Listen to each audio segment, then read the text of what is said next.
ઈસુદાનની જેમ ગોપાલ ઇટાલિયા પણ ડિબેટમાં બે દેશીની ઠપકરીને જાતો એવું લાગે છે. તમે પેલા વિડીયો જુઓ. શહેરોમાં રહેતા લોકો ભાજપની વોટ બેંક છે એવું તમે બોલ્યા, ભાજપવાળા એવું માને છે, પબ્લિક એવું માને છે કે ભાઈ શહેરોમાં તો ભાજપની વોટ બેંક છે, પણ શહેરોમાં રહેતા લોકોના બેંકના ખાતામાં કાંઈ છે? લોનું છે બધાના બેંકના ખાતામાં. તમે ભાજપની વોટ બેંક બનીને 30 વર્ષ સુધી ભાજપને મત આપ્યા તો ભાજપ સદ્ધર થઈ ગયું, ભાજપની વોટ બેંક મજબૂત થઈ ગઈ, પણ તમારા બેંકના ખાતામાં તો લોનું આવી ગઈ. સિબિલ સ્કોર ખરાબ થઈ ગયા છે. હજારો લોકો શહેરોમાં રહે છે, એના સિબિલ ખરાબ થઈ ગયા, ત્યાં સુધી લેણામાં ઉતરી ગયા છે. તો લોકોને અમે એટલું તો કહી શકશું ને કે ક્યારે જાગશો? તમને ભાજપે વોટ બેંક બનાવી છે ને તમારી બેંકો ખાલી થઈ ગઈ, તમારા ખાતા ખાલી થઈ ગયા. થોડુંક આંખ ખોલો, જરાક આત્મા જગાડો. આમ ન હોવું જોઈએ. જેમ ભારતમાં રાહુલ ગાંધી પપ્પુ છે ને, એમ આપણે ગુજરાતમાં ગોપાલ ઇટાલિયા ગપ્પુ છે. ઓલો કોંગ્રેસનો પપ્પુ છે અને આ આમ આદમી પાર્ટીનો ગપ્પુ છે. આ ગપ્પુદાસ નો તમે વિડીયો સાંભળ્યો ને? આ ગપ્પુદાસ કહી રહ્યો છે કે શહેરમાં વસતા લોકો જ ભાજપની વોટ બેંક છે. એલા, શહેરમાં વસતા લોકો અને ગામડામાં વસતા લોકો પણ ભારતીય જનતા પાર્ટીની વોટ બેંક છે. એટલે તો ગઈ વિધાનસભાની ચૂંટણીમાં ભાજપને 156 સીટ મળી હતી. અરવિંદ કેજરીવાલના ચેલા ચપાટાઓ, ખાલિસ્તાની આતંકવાદીઓના ફંડ ઉપર જીવતા મુફતિયા આપ્યાઓએ હવે શહેરો અને ગામડાઓને વિભાજિત કરીને ગુમરાહ કરવાનું કાર્ય ચાલુ કર્યું એવું લાગી રહ્યું છે. આ ફાંકાવીર ગપ્પુદાસ ગોપાલ ઇટાલિયા કહી રહ્યો છે કે શહેરમાં વસતા લોકો ના બેંક એકાઉન્ટ સાફ થઈ ગયા છે, લોનો લીધેલી છે, એ પણ ભાજપના કારણે.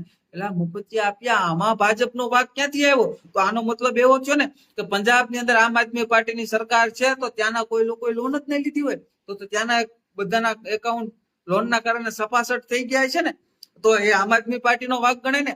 દિલ્હીની અંદર આમ આદમી પાર્ટીની સરકાર 10 વર્ષ લીધી, તો ત્યાં કોઈ લોન જ નહોતી લીધી, ત્યાં બધાના એકાઉન્ટ સફાસટ જ નહોતા થયા, તો અરવિંદ કેજરીવાલનો વાક ગણાય ને. પંજાબ અને દિલ્હીમાં આમ આદમી પાર્ટીની સરકાર હતી, પણ ગમે ત્યાં મફતિયા આપ્યો ને ભાજપ જ ઘુસાડી દેવાની છે. આમના કોઈ નેતા કોઈને ફોન કરીને મફતિયા આપ્યા, આ નેતાઓ ગાળો આપે તોય કે ભાજપનું ષડયંત્ર. એટલે તમે ગલોચું મારીને પડી જાવ તોય ભાજપનું ષડયંત્ર. તમારા બધા મફતિયા આપ્યો, દારૂ પીતા પકડાય, ગાંજા વેચતા પકડાય, એના વિડિયા વાયરલ થાય તોય કે ભાજપનું ષડયંત્ર. એટલે ગમે ભાજપને ઘુસાડી દેવાની.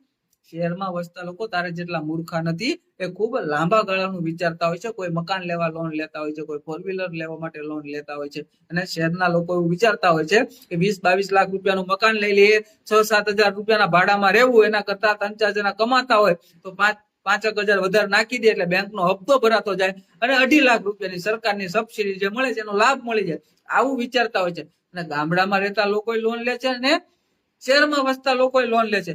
અરે મફતિયા આપ્યા મોટા ભાગના જેટલા પણ લોન લે છે ને, એમાં તું વિચાર કરી લેજે કે 98% લોકો મકાન અને 4 વ્હીલર ગાડી ઉપર લોન લે છે. પછી ભલે મહિને 5 લાખ કમાતા હોય તો એ છે ને એ લોન 4 વ્હીલર કે મકાન ઉપર લોન લઈને જ લે છે. આટલી તો તને જરા કોમન સેન્સ છે કે નહીં? અને આ મોબાઈલ, ટીવી, રેફ્રિજરેટર જેવી ઘણી એવી ઇલેક્ટ્રિક વસ્તુ હોય છે, એ બધા લોન ઉપર લે છે, ને એમાં બેંક પાછી 0% વ્યાજથી લોન આપે છે. એટલે મફતિયા આપ્યો, આમાં બધે ભાજપનો વાક ના કાઢવાનો હોય.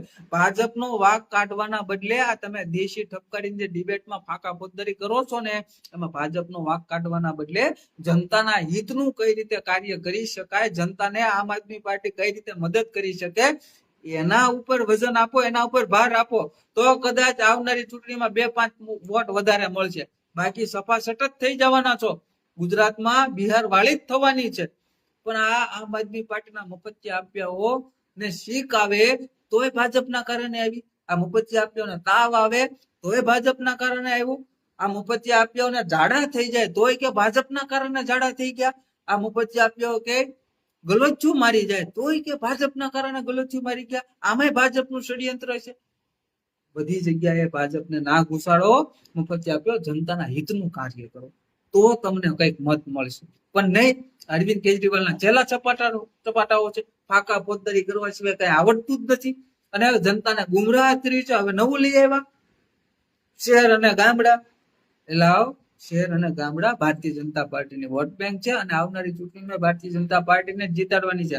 અને તમારે ટંકોરો લઈને અરવિંદ કેજરીવાલના ગુણગાન ગાવાના છે. સમજાણું? નહીં સમજાણું.